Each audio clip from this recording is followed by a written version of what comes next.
بچے ضائع ہو رہے ہیں۔ کچھ ایسے اداروں میں پڑھتے ہیں وہاں بھی وہ ضائع ہو رہے ہیں، پڑھائی نہیں کر رہے ہیں، وہ عیاش بن رہے ہیں، بدماش بن رہے ہیں۔ تعلیم کے نام پہ ان کا ایمان وہاں لٹ رہا ہے، وہ بیچ رہا ہے، اخلاق کا سودا ہو رہا ہے۔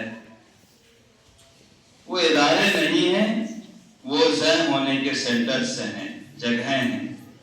جس طرح ہمارے بیچارے بوڑھے نوجوان اور دیگر لوگ ایسی جگہوں کو ترجیح دیے ہوئے جہاں وہ بیٹھ کے گپاشی میں، غیبت میں، ادھر ادھر کی باتوں میں اپنا وقت ضائع کرتے ہیں۔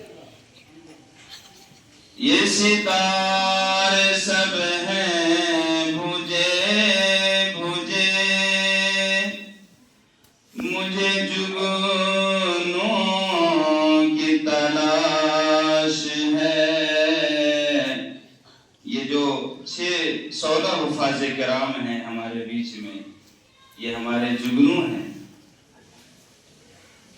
پورا مجمع یہاں بیٹھا ہے، اس کے علاوہ اور بھی علاقے میں بچے ہیں۔ ان سے کیا فائدہ ہے معاشرے کو؟ کیا فائدہ پہنچے گا اس ملک کو، سوسائٹی کو، سماج کو؟ اگر وہ بچے چمکدار نہ ہوں، آبدار نہ ہوں، کامیاب نہ ہوں، معاشرے کے لیے مفید نہ ہوں، اپنے گھر کے لیے چاند اور ستارے نہ بنے، خاندان کی ترقی اور بلندی کا ذریعہ ثابت نہ ہو، تو ایسی اولاد سے کیا فائدہ؟ ہمیں تو جگنوں چاہیے جو معاشرے میں چمکیں اور جن کی روشنی سے اور چمک سے معاشرے کا اندھیرا ضائع ہو جائے، اندھیرا چھٹ جائے، ہمارا علاقہ روشن ہو۔ ابھی مولانا نے کہا کہ اللہ کا قرآن چمکتا ہے، اور عادت جو بنا لے تلاوت قرآن کی، اللہ کی نظر میں وہ انسان چمکتا ہے۔ تو قرآن کے ذریعے سے ہم چمکیں گے، ہمارا سماج چمکے گا۔ جس طرح یہ حفاظ کرام آج چمک رہے ہیں، اور کل قیامت میں ان کے رشتہ دار، اساتذہ اور ان کے معاونین وہ چمکیں گے، ان کے لیے یہ باعث نجات اور ترقی کے ذریعہ بنیں گے، ان لوگوں کو جہنم سے بچا کر جنت میں لے جائیں گے۔ یہ اصل نور ہے۔ اللہ نور السماوات والارض، یہ اللہ تعالیٰ زمین و آسمان کے نور ہیں۔ لقد جاءکم من اللہ نور و کتاب مبین، یہ کتاب، یہ سراپا نور ہے، اور جو اس کو اپنے سینے میں محفوظ کرے گا وہ بھی چمکے گا، ان کے والدین چمکیں گے، ان کے اساتذہ چمکیں گے۔ ایک بچہ تو ایک والد کے سر پر تاج رکھے گا، لیکن یہی سارے بچے اپنے اساتذہ کے سر پر تاج رکھیں گے۔ تو بتائیے ایک استاد کتنا چمکے گا اس دن، جس دن ہر آدمی یہ سوچے گا کہ کاش میں بھی چمک اٹھوں، میری بھی کامیابی ہو جائے، میری بھی سربلندی ہو جائے۔ اس دن ایک استاد کے سر کے اوپر ہر بننے والا حافظ آ کر کے تاج رکھوائے گا۔ جس طرح ایک کینڈیڈیٹ جیت کے آتا ہے ہمارے معاشرے میں، تو ہر آدمی مالا ارپن کرتا ہے، اس پر چڑھاتا ہے، اس کے گلے میں ڈالتا ہے، ایک نہیں ہزاروں مالے اس کے گلے میں ڈالے جاتے ہیں۔ آپ کے یہاں بھی اب مشاعرہ ہونے لگا ہے، اور آپ کے اس علاقے میں سنجیدہ جلسہ ہوتا ہے، بولنے والے بھی بڑے سنجیدہ ہوتے ہیں، صاف ستھرا بولتے ہیں، بہت سوچ سمجھ کر کے بولتے ہیں۔ لیکن ناٹک یہاں بھی شروع ہو گئے، نیپال میں بھی چند گویا کو بلا لیا اور وہ پورا ماحول کو خراب کر دیتے ہیں۔ بچائیے اس بیماری سے اپنے ملک کو اور اپنے جلسوں کو بھی بچائیے۔ مجھ جیسے آدمی بلا لیجیے، چھوٹا موٹا وہ پڑھ دے گا، کافی ہے۔ تو ایک حافظ قرآن اور ان حفاظ کرام کے ذریعے سے اس اساتذہ کے گلے میں اور ان کے سروں کے اوپر ہار تاج رکھا جائے گا، یہ بڑی خوش نصیبی کی بات ہے۔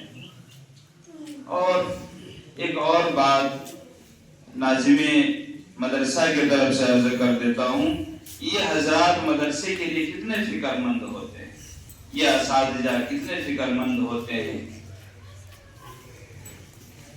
فجر سے پہلے جگ رہے ہیں، بچوں کو جگا رہے ہیں، بیٹھے ہیں، بچوں کو بنا رہے ہیں اور ہم لوگ سوتے ہیں۔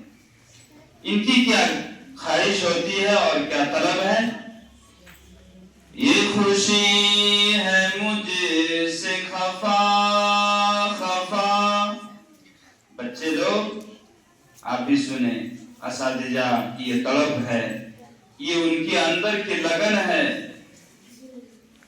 چند پیسوں کی تنخواہ کے اوپر آپ اساتذہ کی قیمت طے کرنا چاہیں نہیں کر سکتے۔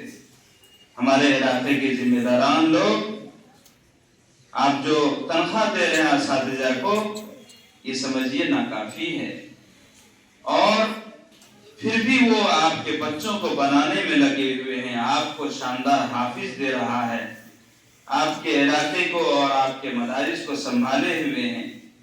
ان کا یہ حال ہے، یہ خوشی ہے مجھ سے خفا خفا، مجھے زندگی کی تلاش ہے۔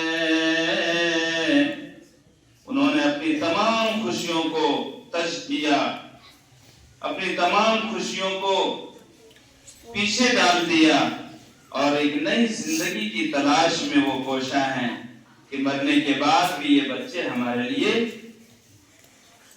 نیک نامی کے باعث بنیں گے، یہی بچے ہمارے نام کو روشن کریں گے، اور ہماری زندگی آج جس حالت میں ہم ہیں گزر جائے گی، لیکن مرنے کے بعد بھی ہمارے نام لیواؤں کی ایک بڑی جماعت ہوگی، ایک بڑا طبقہ ہوگا، بڑی تعداد ہوگی۔ اس لیے ان اساتذہ کی قدر کریں، اور آپ لوگ بھی ان اساتذہ کا خوب مقام اور مرتبے کا خیال رکھیں۔ ایک واقعہ ہے ابن ماجہ رحمۃ اللہ علیہ کا، استاد کا واقعہ آ گیا۔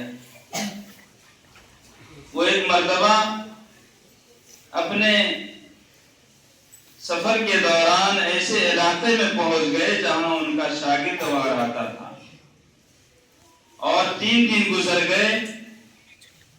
ابن ماجہ رحمۃ اللہ علیہ کے شاگرد تھے ابن نوارہ۔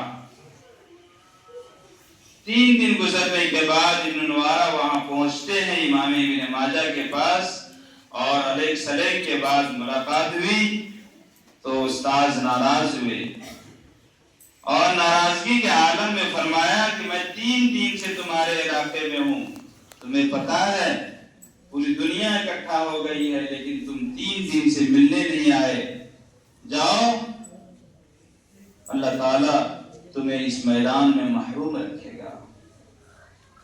ابھی بار بار بات آ رہی تھی، میں بھی آیا، مولانا اسرافیل صاحب نے آپ کو کہا نیت کی درستگی فرما لیں، مولانا نور صاحب نے بھی اسی طرح اشارہ کیا، ناظم مدرسہ نے بھی آپ کو وہی ہدایت فرمائی کہ آپ اساتذہ کی قدر کریں، اپنی نیتوں کو درست کریں، اور اگر آپ عالم بعمل یا حافظ بعمل نہیں بنیں گے تو اللہ تمام نعمتوں کو دینے کے باوجود بھی خدمت دین سے اور شرف دین سے محروم رکھتا ہے۔ تو یہ حال ہوتا ہے، اس لیے اساتذہ کا مقام کا آپ پہچانیں۔ ایک بات آخری شعر پڑھتا ہوں مولانا عبدالودود صاحب کی طرف سے۔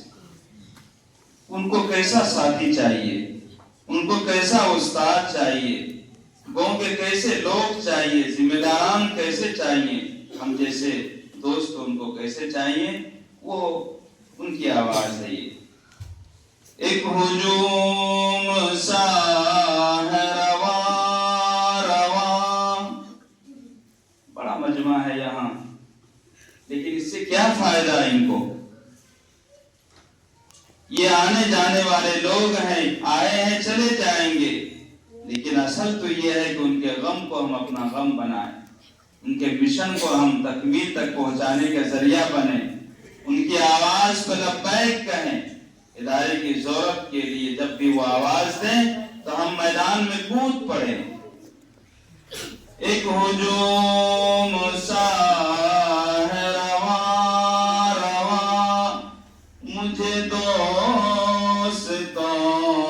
کی تلاش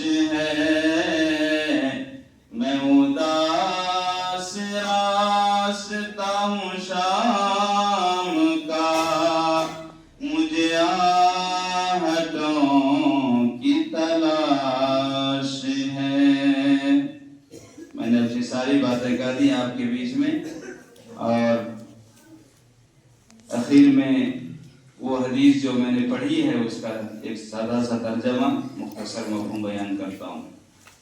اللہ کے نبی سرکار دو عالم صلی اللہ